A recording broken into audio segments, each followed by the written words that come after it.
사람이 어떤 일을 할 때는 대개 동기와 목적이 있습니다.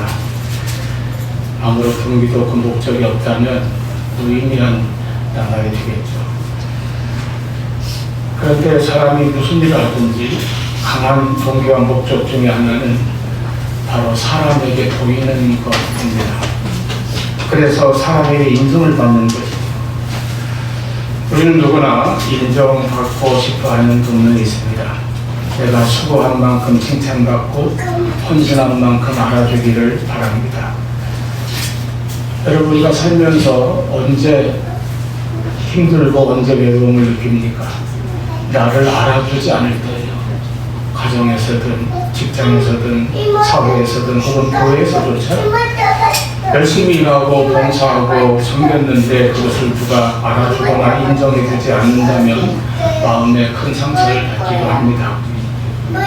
사람은 결국 누구나 무언가를 위해서 또는 누군가를 위해서 살아갑니다.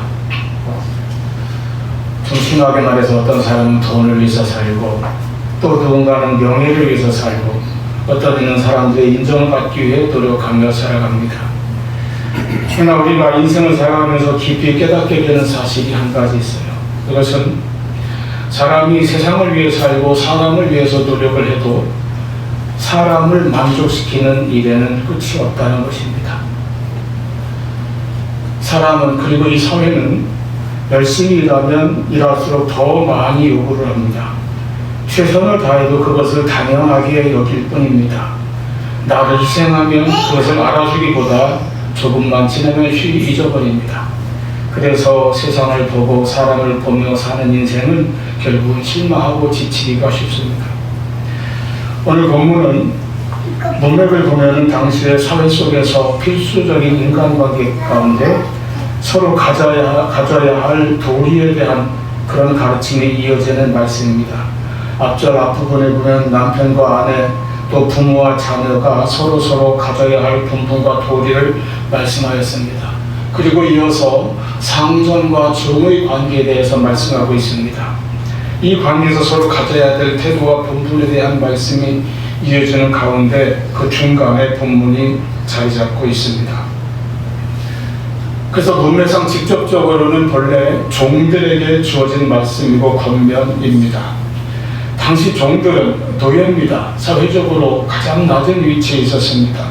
스스로 자신의 삶을 선택할 자유도 없었고 더욱이 자신의 어떤 수고를 인정받지도 못하는 사람들이었습니다. 그런데 사도 바울은 그들에게 놀라운 진리를 선포합니다. 너희가 하는 모든 일은 사실 주님을 섬기는 일이다.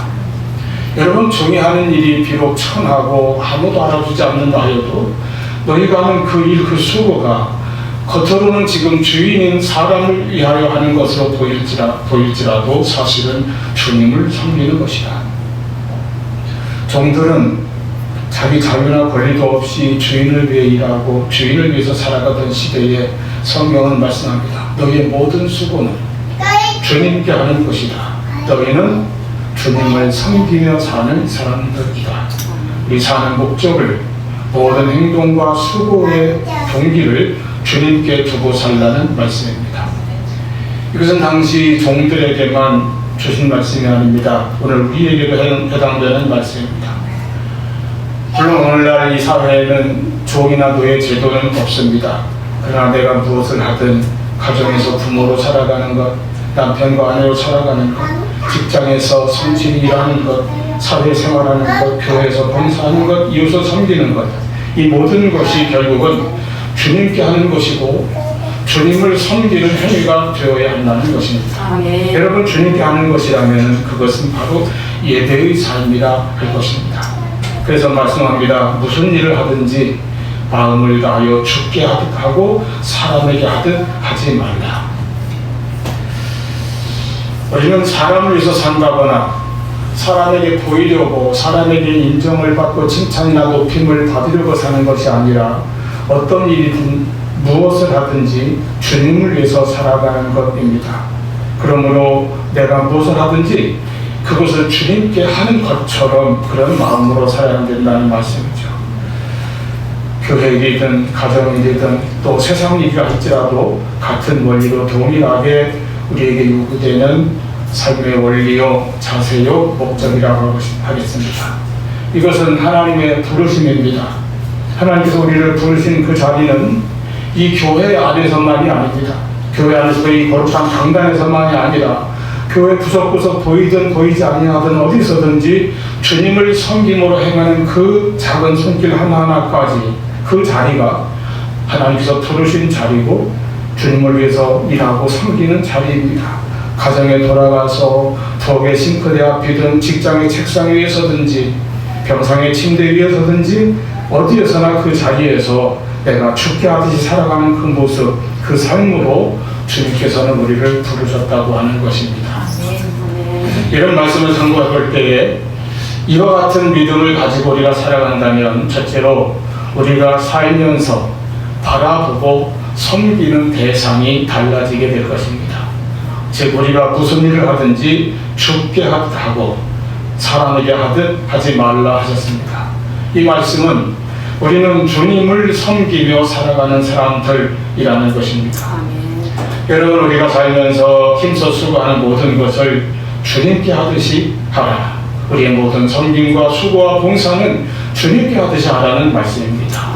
내 삶의 목적과 대상이 더 이상 세상이나 사람이 아니요 우리 주님이 되어야 할 것입니다.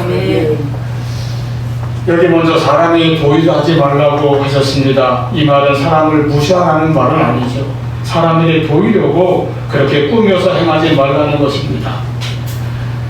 사람에게 보이려고 또는 사람을 바라보고 무엇을 하든지 그렇게 한다면 그 행위는 그 상대방의 반응에 결국은 얽매이게 됩니다.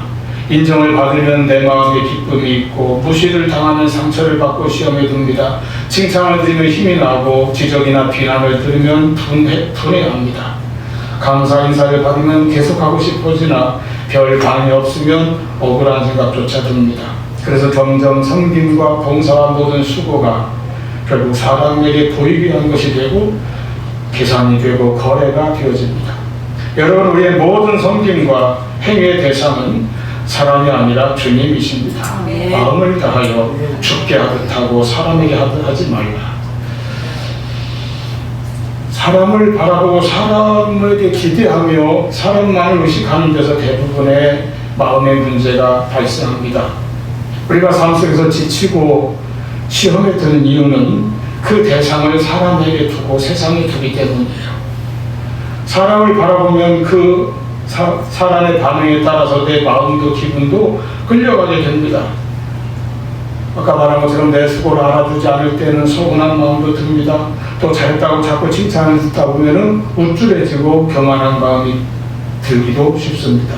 반대로 책망이나 비난을 받으면 낙심하고 열등의식을 갖거나 불평과 원망에 빠질 수도 있습니다. 결국 내 마음의 평안과 내 마음의 상태가 점점 사람의 반응에 달리게 된다는 것입니다. 그러나 오늘 성경은 명확히 말씀합니다. 무슨 일을 하든지 마음을 다하여 죽게 하듯 하고 사람에게 하듯 하지 말라. 주님께 하듯 하고 주님을 위해서 한다면 그 모든 행위가 주님께 드려지는 것입니다. 예배가 됩니다. 예배는 누가 알아주지 않아도 시험에 들지 않습니다. 내가 온전히 주님께 드리는 시간이니까요. 예배는 어떠한 대가도 요구하지 않습니다. 바라지 않습니다. 내가 온전히 주님께 드릴 뿐입니다. 시간을 드리고 마음을 드리고 중심과 정성을 들여서 드리는 것입니다. 교회에서 찬양을 하든 청소를 하든 교회 앞에서 어린이를 가르치든 주방에서 봉사를 하든 다 죽게 하듯이 해야 한다는 것입니다. 교회 안에서만이 아니라 가정에서나 세상 사회에서나 우리의 대상이 주님이 되어야 할 것입니다. 사실 우리가 세상에 나가 사회생활을 한다는 것은 결국에는 사람을 만나는 것이고 사람을 상대하는 것이죠. 끊임없이 사람을 대하게 되고 사람을 의식할 수밖에 없습니다. 그러다 보면 사람에게 보이려고 신경을 많이 쓰게 되죠. 그러나 우리는 항상 하나님 보시기에 옳은 대로 하라는 이 말씀을 마음에 깊이 새길 수 있기를 바랍니다. 성도가 왜 성도입니까? 구별된 사람이란 뜻이에요. 무엇이 구별됩니까? 누구를 위해서 사는가 해서 구별되어야 합니다. 우리는 하나님을 위해서 하나님 보시기에 옳은 모습으로 살아가는 성도가 될 수 있기를 바랍니다. 근데 우리가 하나님 앞에 옳게 살면 그것은 세상에서도 사람에게도 옳은 모습으로 나타날 수밖에 없는 것입니다. 무슨 일을 하든지 죽게 하듯 하면 결국은 사람에게도 인정을 받을 수밖에 없는 것입니다. 여러분, 창세기 요셉을 보세요. 요셉은 형들에게 미움을 받고 버림을 당했습니다. 부동에 던져졌다가 끌어올려져서 지나가는 상인들에게 팔려갑니다. 애굽에 팔려가서 시장으로 가고 거기서 또 보디발의 집에 팔려가서 노예가 되었습니다. 그 집안의 종으로 살았어요. 하나님의 축복을 약속받은 그가 이방 나라에서 노예 생활을 하고 있는 것입니다. 그런데 창세기 39장 2절에 보면 하나님께서 그곳에서도 요셉과 함께 하심으로 그가 형통한 자가 되어 그의 주인 애굽 사람의 집에 있었다고 했습니다. 그 애굽의 주인은 여호와께서 요셉과 함께 하심을 보았고 여호와께서 그의 범사에 형통하게 하심을 보았다고 했습니다. 후에 요셉은 또 억울한 노명을 쓰고 감옥에도 갇히게 되었습니다. 그런데 창세기 39장 21절에 말씀 보면 여호와 하나님께서는 그 감옥에서도 요셉과 함께 하셨다고 했습니다. 이 놀라운 사실은 요셉은 어디에 있든지 하나님 앞에서 살고 최선을 다했다는 것입니다. 천한 노예가 되었을 때도 자기 일에 충성했습니다.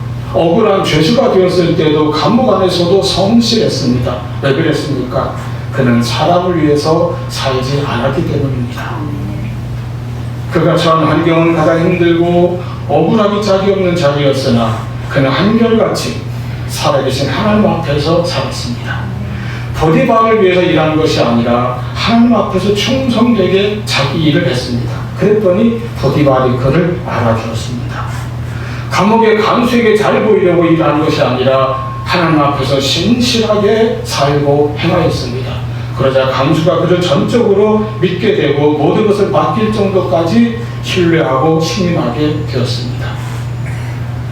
형제들은 그를 버렸으나 하나님께서 그를 높이셨고 요셉의 삶은 죽게 하듯 하라고 하는 이 말씀이 무엇인지를 우리에게 보여주는 살아있는 신뢰가 되었습니다. 아멘.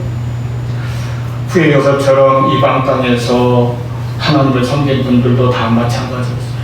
바벨론의 포로로 끌려갔던 다니엘과 그의 세 친구들 사드락과 메삭과 아벳느고 에스더와 모르드게 느헤미야 이르기까지 모든 하나님의 백성들이 이방 땅에서 하나님의 성전은 회파되고 눈에 보이지도 않는 그 땅에서 그 환경 속에서 무슨 일을 하든지 죽게 하듯 하는 그 믿음의 자세를 가지고 그들은 살았고 우리에게 보여주고 있습니다.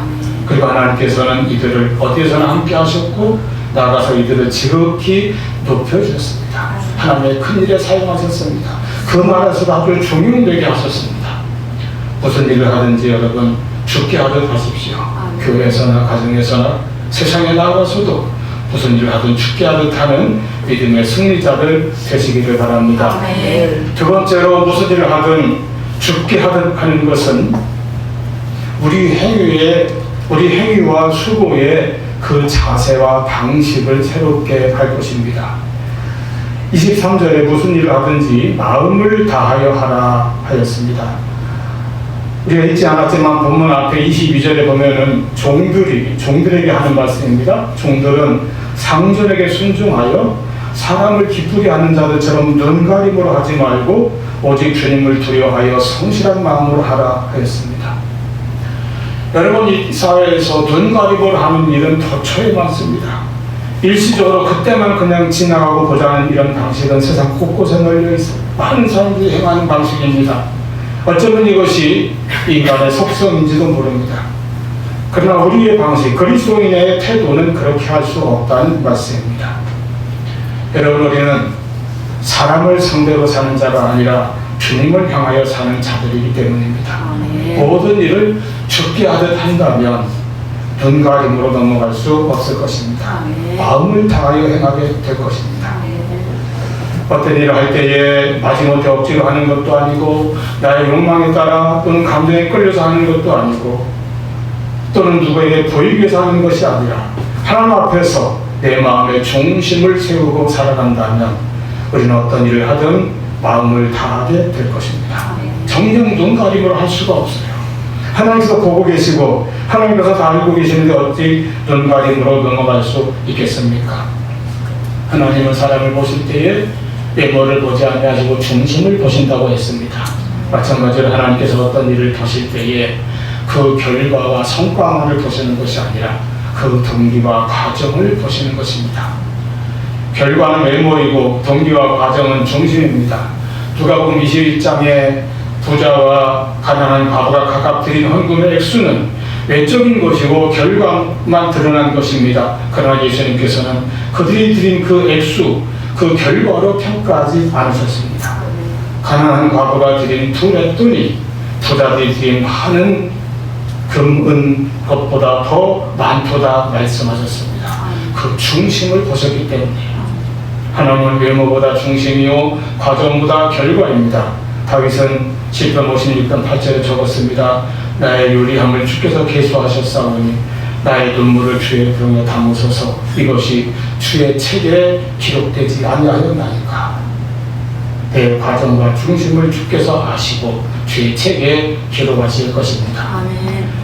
베다니엘 마리아는 300데나리온이나 되는 향유를 깨뜨려서 예수님께 부어드렸습니다. 계산해 보면 노동자의 1년치 연봉에 해당하는 엄청난 금액이라고 합니다. 사람들이 이 행위를 낭비라고 했습니다. 가룟유다는 자기가 가로챌 돈에 대해서 속으로 계산하기 바빴습니다. 그러나 마리아는 계산하지 않았습니다. 주님을 사랑하기에, 주님을 사랑하고 주님께 부어드리기에 마음을 다하여 행하였을 뿐입니다. 과정이 아니라, 결과가 아니라 과정이요, 눈가림이 아니라 그 마음의 중심에서 나오는 헌신이었다고 하는 것입니다. 우리의 모든 수고와 자세와 방식은 내가 무엇을 하든지 주님께 하듯이, 그래서 마음을 다하여 하라는 것입니다. 신용만 내는 것이 아니라 성실함으로 행하는 것입니다. 작은 일이라도 눈가림 없는 진실함으로 행하는 것이 하나님의 뜻대로 살아가는 성도의 자세입니다. 에베소 6장 6절에서도 같은 말씀하셨습니다. 눈가림만 하여 사람을 기쁘게 하는 자처럼 하지 말고 그리스도의 종들처럼 하나님의 뜻을 행하라 하였습니다. 우리가 이 마음과 태도로 살아간다면 언제 어디서나 하나님의 뜻을 행하며 사는 삶이 될 것입니다. 아멘. 어떤 일을 하든지 죽게 하듯이 마음을 다하여 하십시오. 왜 그렇습니까? 우리는 복음을 경험한 자들이기 때문입니다. 여러분, 복음 자체가 무엇입니까? 하나님께서 전심을 다해서 우리를 사랑하신 것이 복음이에요. 하나님께서는 눈가림으로 우리를 구원하신 것이 아닙니다. 독생자를 주시기까지 온 마음으로 우리를 사랑하셨고, 예수님께서 우리의 죄를 대신 지고 십자가를 치실 때에 그 고난과 고초를 눈가림으로 받으신 것이 아니에요. 철저히 고난받으시고 온몸에 물과 피를 다 쏟으시면서 끝까지 순종하셨고 하나님의 뜻과 구원의 섭리를 다 이루셨습니다. 이것이 복음이에요. 우리는 각자 그런 은혜를 받은 사람들입니다. 그러므로 우리의 삶은 눈가림이나 억지나 의무가 아니라 중심을 다한 감사의 표현이 되어야 할 것입니다. 예배도, 봉사도, 기도도, 찬송도, 가족이나 직장에서의 모든 수고도 감사와 사랑의 열매로 주께 드릴 수 있기를 바랍니다. 억지로 하지 말고, 불평으로 하지 말고, 또는 계산으로 하지 말고 주께 하듯이 마음을 다하여 성실함으로 행하는 우리 모두가 될 수 있기를 바랍니다. 세 번째로 이 모든 수고, 우리의 수고의 대가는 바로 주님께서 주시는 상급입니다. 우리의 섬김과 봉사와 수고는 주님께서 친히 갚아주실 것입니다. 24절 말씀합니다. 이는 기업의 상을 주께 받을 줄 아나니. 아멘. 여러분, 이 말씀은 당시 종들에게는 종교적인 선언이었습니다. 종들에게는 사실 받을 보상이 없었어요. 상급이 없었습니다. 그들에게는 권리도 없고 상속권도 없고 재산도 없고 미래도 없었습니다. 열심히 일한다고 충성한다고 대가가 주어지는 것이 아닙니다. 그런데 하나님께서 그들에게 기업을 약속하셨습니다. 왜입니까? 그들이 하나님의 자녀요 하나님의 유업을 이을 자들이기 때문입니다. 이것이 복음의 은혜이고 이것이 구원의 축복입니다. 복음으로 구원받고 복음으로 은혜받고 복음으로 살아간 사람들은 복음의 기업을 상급으로 받습니다.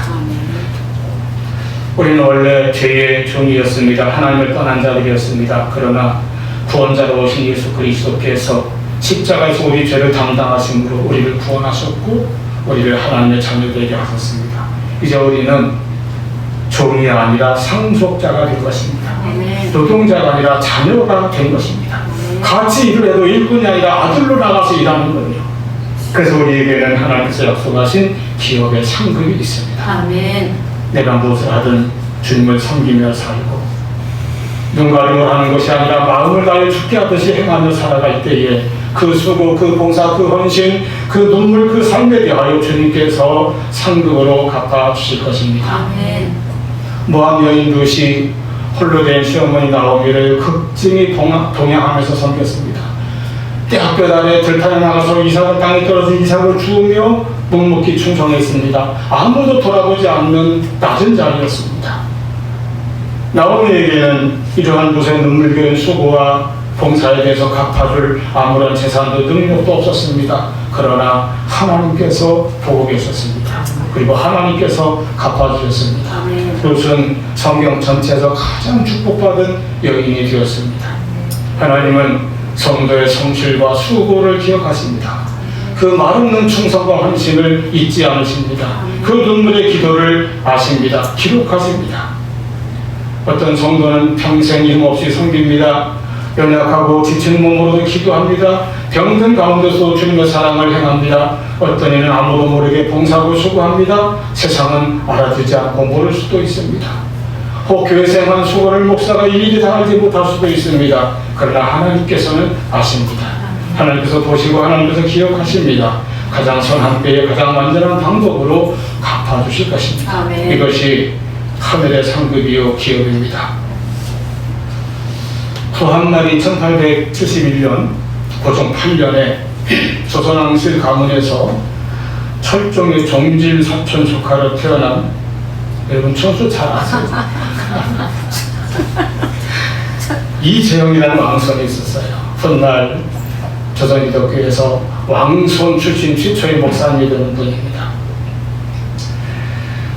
그는 이제 과거도 급제하고 저 풍기의 혈연이 되어서 퇴소도 했지만 점점 기울어가는 부분 속에서 외세가 득세하는 것을 보고 마음에 비분하며 탄식하며 벼슬도 내던지고 왕족의 특권도 다 내려놓고 전국을 유랑하며 다녔다고 합니다. 그러다가 1904년 가을에 서명에 성묘를 가는 길이었어요. 말을 타고 가는데 그 말을 붙잡고 가는 말잡이, 마부꾼이죠. 말잡이가 엄견이라는 사람이 말잡이로 동행을 합니다. 이분이 이제 이재영 대감에게 처음 복음을 전한 분이죠. 훗날 이 교회 영수가 돼서 우리 한국 교회 초기에 영수라는 직책이 있었어요. 선교사들을 도와서 이렇게 봉사하는 교회 직책입니다. 그래서 영수라고 이런 일화로 많이 전해지지만 사람들은 그래서 이름인 줄 아는데 직분이고 엄견이라는 마부가 이 대감의 말을 몰고 갑니다. 먼 여정을 가다 보니까 사람이 보니까 참 신실하고 참 좋아요. 그래서 이 대감이 아주 친근하게 대해주게 되었습니다. 그렇게 대감마님이 친근하게 대해주니까 이 마부가 마음에 이 용기가 생겼는지 이 대감에게 말을 걸어오는데 첫 마디가 바로 전도를 하는 것이었어요. 대감마님 항송하오나 오늘부터 예수를 믿으소서. 이렇게 톡 털리다. 또 한참 가다가 대감마님 항송하오나 오늘부터 예수를 믿으소서. 자꾸 전도를 하는 거예요. 그 다음으로는 적극적으로 전도를 했습니다. 하나님은 세상을 이처럼 사랑하사 독생자를 주셨는데 누구든지 그를 믿으면 영생을 얻는다 하셨습니다. 그러므로 나리도 예수를 믿으면 죄사함 받고 영생을 얻을 수 있습니다. 이게 건면하는 겁니다. 이 대감이 처음에는 마부꾼의 말을 들었는데 이렇게 말이 길어지니까 조금 어이없게도 생각됐어요.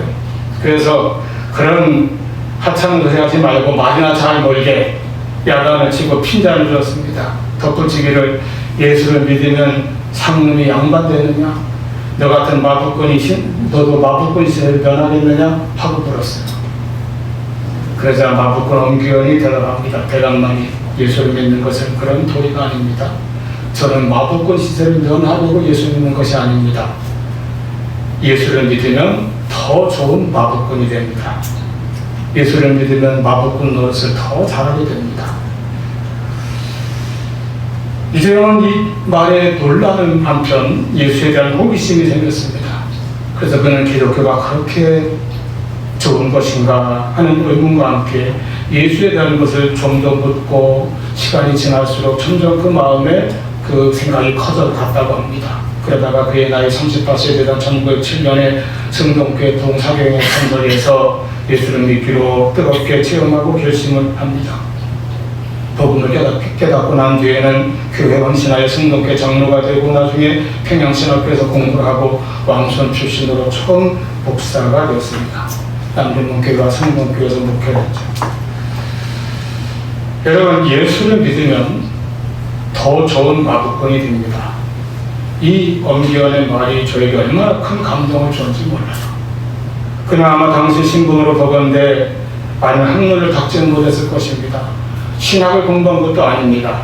그러나 그가 남긴 이 말은 제가 일찍이 어떤 신학 세미나에서 들었던 많은 내용들보다 더 깊이 마음을 울려요. 진정 옷깃을 여미고 마음에 새겨두어야 할 감동과 통찰력이 그 말 속에 담겨 있습니다. 예수를 믿으면 팔자 고치는 게 아니고, 물론 고치기도 고쳐요. 그런데 그런 뜻이 아니고, 예수를 믿으면 양만 되는 게 아니고 더 좋은 마부가 된다는 이 말이야말로 예수를 바로 믿는 사람에게서 나오는 말일 것입니다. 아멘. 여러분, 예수를 믿으면 더 좋은 내가 됩니다. 아멘. 기업인이 예수를 믿으면 더 좋은 기업인이 됩니다. 직장인이 예수를 믿으면 더 좋은 직장인이 됩니다. 더 좋은 공무원이 됩니다. 더 좋은 교사가 됩니다. 예수를 믿으면 더 좋은 부모가 되고 더 좋은 자녀가 될 것입니다. 예수를 믿으면 더 좋은 남편이 되고 아내가 됩니다. 저도 예수를 더 잘 믿어서 더 좋은 목사가 되고 싶어요. 우리가 무엇을 하든지 주님께 하듯이 한다면 우리는 좋은 신자, 좋은 성도, 좋은 그리스도인, 그리고 좋은 사람이 될 것입니다. 아멘. 우리가 예수를 믿는다는 것은 내 모든 삶에서 주님을 섬기고 무엇을 하든 온 마음으로 성실하게 행하며 주님의 상급과 기업만을 바라보며 나아가는 삶입니다. 사람의 눈을 의식하는 인생이 아니라 주님의 얼굴을 바라보며 사는 삶입니다. 사람의 칭찬을 구하는 인생이 아니라 주님의 기쁨이 되는 성도. 사람에게 하듯 혹은 눈 가림으로 사는 모습이 아니라 모든 걸 죽게 하듯 하는 그런 인생을 살아가며 주님께서 주시는 상급을 바라고 기뻐하는 저와 여러분이 되시기를 축원합니다.